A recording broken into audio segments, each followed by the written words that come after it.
ചേർത്തലയിലെ സ്ത്രീകളുടെ തിരോധാന കേസുകളിൽ അതിനിർണായകമായ മറ്റൊരു വെളിപ്പെടുത്തൽ കൂടി ന്യൂസ് 18 ഇന്ന് പുറത്തുവിടുകയാണ്. തുടർച്ചയായി ചേർത്തല തിരോധാന കേസുകളുടെ വിവരങ്ങൾ ന്യൂസ് 18 പുറത്തുവിട്ടുകൊണ്ടിരിക്കുകയാണ്. ഇതിന്റെ ചുവട് പിടിച്ചാണ് പോലീസിന്റെ അന്വേഷണവും ഇപ്പോൾ നടക്കുന്നത്. ആദ്യ തിരോധാന കേസായ ബിന്ദു പത്മനാഭൻ കേസ്, അതിൽ അന്വേഷണം എവിടെയും എത്തിയിട്ടില്ല. അതിനെക്കുറിച്ചുള്ള പല വെളിപ്പെടുത്തലുകളും ഇതിനകം ന്യൂസ് 18 പുറത്തുവിട്ടിരുന്നു. ഇതിനെ തുടർന്ന് പലരെയും പോലീസും ക്രൈംബ്രാഞ്ചും ചോദ്യം ചെയ്തതാണ്. പക്ഷേ അന്വേഷണം എങ്ങും എത്തിയിട്ടില്ല.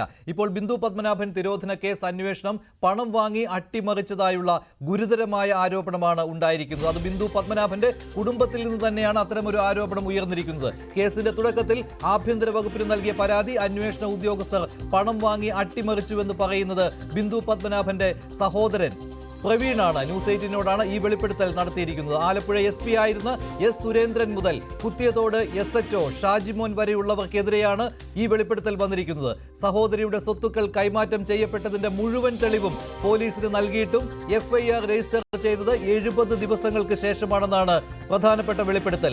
അന്വേഷണം അട്ടിമറിച്ചത് കൂടാതെ പണം വാങ്ങി എങ്ങനെ അന്വേഷണ സംഘത്തെ അഭിമുഖീകരിക്കണമെന്ന നിർദ്ദേശം പോലും അന്വേഷണ ഉദ്യോഗസ്ഥർ പ്രതി സെബാസ്റ്റിന് നൽകിയെന്ന വിവരവും പുറത്തു വരികയാണ്. സർക്കാർ സമഗ്ര അന്വേഷണം നടത്തണമെന്നും അല്ലെങ്കിൽ കോടതിയെ സമീപിക്കുമെന്നും ബിന്ദു പത്മനാഭന്റെ സഹോദരനായ പ്രവീൺ ന്യൂസ് 18നോട് പറഞ്ഞു. പ്രവീണിന്റെ പ്രതികരണത്തിലേക്ക്. ഇത് ആദ്യ ഇനിഷ്യൽ സ്റ്റേജിൽ ഹോം ഡിപ്പാർട്ട്മെന്റിൽ കൊടുത്തൊരു പരാതി, അതിന്റെ തപാൽ വകുപ്പ് പ്രകാരമൊക്കെ ഉള്ള കാലതാമസമൊക്കെ അവിടെ നിൽക്കട്ടെ, അതിനധികം ഞാൻ കിടക്കുന്നില്ല. ഇത് ഞാൻ തന്നെയാണ് ഇതെന്തായെന്ന് അറിയാൻ വേണ്ടി ഞാൻ കുറ്റിയോട് CIയിലൊക്കെ ചെന്ന് കഴിഞ്ഞപ്പോഴത്തേക്ക് കുറ്റിയോട് CI എന്റെ കയ്യിൽ ബൈ ഹാൻഡായിട്ട് തന്ന് ഞാൻ പട്ടണക്കാട് പോലീസ് സ്റ്റേഷനിൽ ഞാൻ തന്നെ കൊണ്ട് അന്നത്തെ SHOയ്ക്ക് കൊടുക്കുകയാണ്.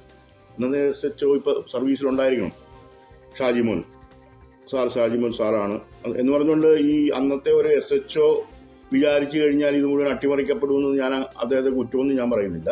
അതിനൊക്കെ മേളിലുള്ള എന്തെങ്കിലും കാര്യങ്ങളൊക്കെ കാണും. അത് തന്നെയാണ് ഞാൻ പറഞ്ഞു വരുന്നത്. അന്ന് കൊണ്ട് കൊടുത്ത് കഴിഞ്ഞിട്ട് ആ പെറ്റീഷനിൽ എന്താണ് പറഞ്ഞിരുന്നത്? വെറുതെ എന്റെ പെങ്ങളെ കാണാതെ പോയെന്ന് മാത്രമല്ല ഞാൻ പറഞ്ഞത്. കാണാതെ പോയി അതിൽ ഇൻവോൾവ് ആയിട്ടുള്ള ഒരാൾ സെബാസ്റ്റ്യൻ എന്ന് പറയുന്ന വ്യക്തിയെ സംശയിക്കാനുള്ള കാര്യങ്ങൾ എന്താ? അവിടെ ഞങ്ങൾ വീട്ടിൽ പോയി പുള്ളി പറയുന്ന കാര്യങ്ങൾ മുഴുവൻ കള്ളമാണ്.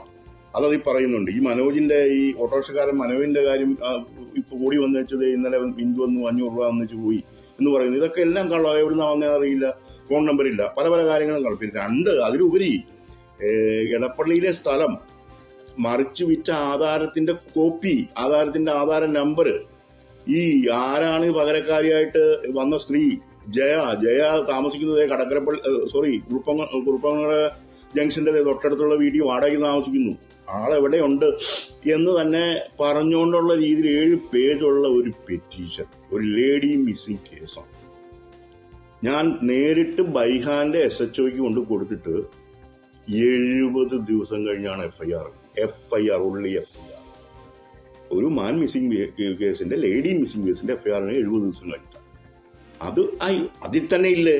അതാണ് എനിക്ക് ആദ്യം അറിയേണ്ടത്. അതിൽ തന്നെ ഇല്ല. ഇത് എന്തോ ഒരു ഇൻക്രിമെന്റിന്റെ വിഷയമൊക്കെ പറയുന്നത് കേട്ടു.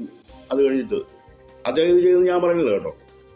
അതൊക്കെ അതിന് വേണ്ടിയുള്ള കാര്യങ്ങളൊക്കെ ഇതിന്റെ മേളിൽ നിന്നോ കാര്യങ്ങളൊക്കെ ഉണ്ടായി. ഇപ്പൊ പേരൊക്കെ പതുക്കെ പുറത്ത് പറയുന്നുണ്ട്, എല്ലാവരും പറയുന്നുണ്ടല്ലോ.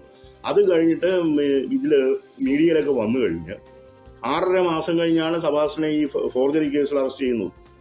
അപ്പം ഈ അഴിമതി പൈസ വാങ്ങി എന്ന് മാത്രമല്ല, ട്യൂഷനും എന്തൊക്കെ പറയണം, എന്തൊക്കെ ചെയ്യണം, ഇതൊക്കെ ഭംഗിയായിട്ട് കിട്ടിയിട്ടുണ്ട്. ഇതെന്താണ് ഇതിനകത്ത് സംഭവിച്ചതെന്നുള്ളതിനെ പറ്റി വ്യക്തമായ അന്വേഷണം വേണം.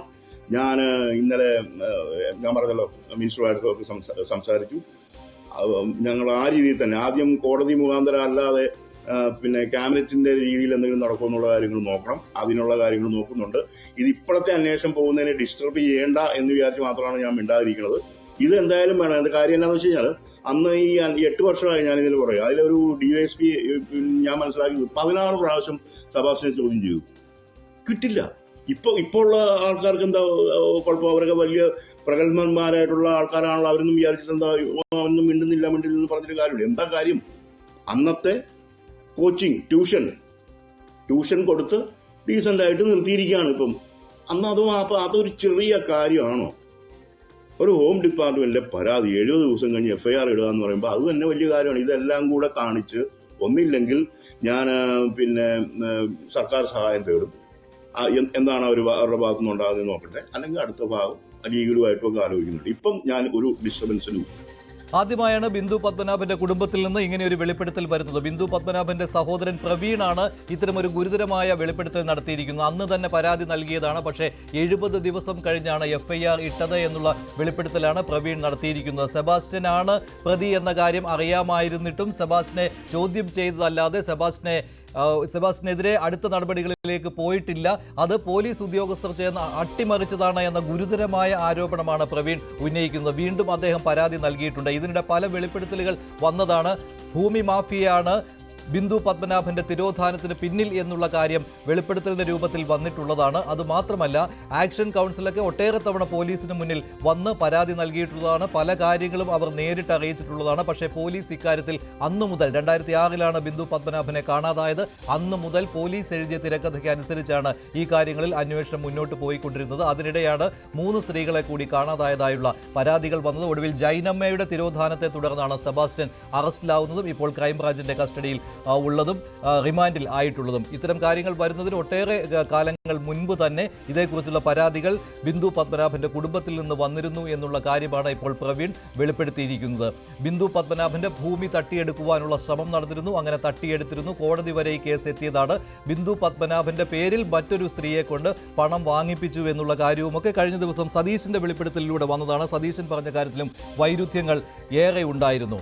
കൂടുതൽ വിവരങ്ങൾ നൽകാൻ ശരണ്യ സ്നേഹജൻ ചേരുകയാണ്. ശരണ്യ, ബിന്ദു പത്മനാഭന്റെ കുടുംബത്തിൽ നിന്ന് തന്നെ സഹോദരൻ തന്നെ ഇത്തരം കാര്യങ്ങൾ പറയുമ്പോൾ ഇത് നേരത്തെ പറഞ്ഞ സതീശൻ പറഞ്ഞ കാര്യങ്ങൾ, അതുപോലെ തന്നെ സോഡ പൊന്നപ്പന്റെ വെളിപ്പെടുത്തലുകൾ, പിന്നെ ഫ്രാങ്ക്ലിനും അതുപോലെ സെബാസ്റ്റ്യനും ചേർന്ന് ബിന്ദു പത്മനാഭനെ കൊന്നു എന്ന രീതിയിലുള്ള അയൽവാസി ശശികലയുടെ വെളിപ്പെടുത്തൽ, ഇതൊക്കെ വന്നപ്പോൾ ഇതെല്ലാം കൂട്ടി വായിക്കുമ്പോൾ നമ്മൾ പറഞ്ഞിരുന്നു അന്ന് തന്നെ കേസ് അട്ടിമറിച്ചതാണ് എന്ന്. അത് ശരിവെക്കുന്ന കാര്യങ്ങളാണല്ലോ ഇപ്പോൾ പ്രവീൺ പറഞ്ഞിരിക്കുന്നത്. അന്ന് FIR ഇടാൻ പോലും താമസമുണ്ടായി പോലീസിന്റെ ഭാഗത്ത് നിന്ന്.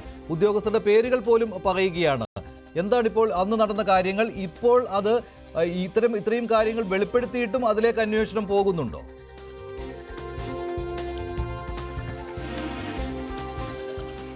മഞ്ജുഷ, ഏറ്റവും ഗൗരവമുള്ള ഒരു ആരോപണമാണ് ബിന്ദു പത്മനാഭന്റെ കുടുംബം ഉന്നയിച്ചിരിക്കുന്നത് എന്നുള്ളതാണ്. ബിന്ദുവിന്റെ സഹോദരൻ തന്നെ, അതായത് ഇതിന്റെ നിയമ നടപടികളിലെ ഓരോ ഘട്ടങ്ങളിലും ബിന്ദു പത്മനാഭന്റെ കേസുമായി ബന്ധപ്പെട്ട് ഉണ്ടായിരുന്ന ആകെ പരാതി നൽകാൻ ഇപ്പോൾ പ്രവീൺ മാത്രമാണ് ഈ ഭൂമിയിലുള്ളത്, ആ കുടുംബത്തിൽ. കാരണം അച്ഛനും അമ്മയും മാസങ്ങളുടെ വ്യത്യാസത്തിൽ മരണപ്പെടുന്നു. പവർ ഓഫ് അറ്റോണി, ബിന്ദുവിന്റെയും പ്രവീണിന്റെയും പേരിലുള്ള പവർ ഓഫ് അറ്റോണി, സ്വത്തുക്കളുടെ മുഴുവൻ ഉടമസ്ഥാവകാശം ബിന്തു പത്മനാഭനിലേക്ക് പവർ ഓഫ് അറ്റോണിയായി മാറ്റപ്പെടുന്നു. അതായത് 2 മക്കളുടെയും പേരിൽ എഴുതി വെച്ചിരുന്ന സ്വത്തുക്കൾ പവർ ഓഫ് അറ്റോണിയായി ബിന്ദു പത്മനാഭന്റെ പേരിലേക്ക് വീണ്ടും മാറ്റി എഴുതുകയും ആ മാറ്റി എഴുതപ്പെട്ട് 4ാമത്തെ ദിവസം ബിന്ദു പത്മനാഭന്റെ അച്ഛൻ മരണപ്പെടുകയുമാണ്. അങ്ങനെ ആ കുടുംബത്തിൽ ഇനി അവശേഷിക്കുന്ന ഏക വ്യക്തി പ്രവീൺ ആണ് എന്നുള്ളതാണ്. പ്രവീൺ ആണ് ഇപ്പോൾ ഗുരുതരമായ ആരോപണം 2017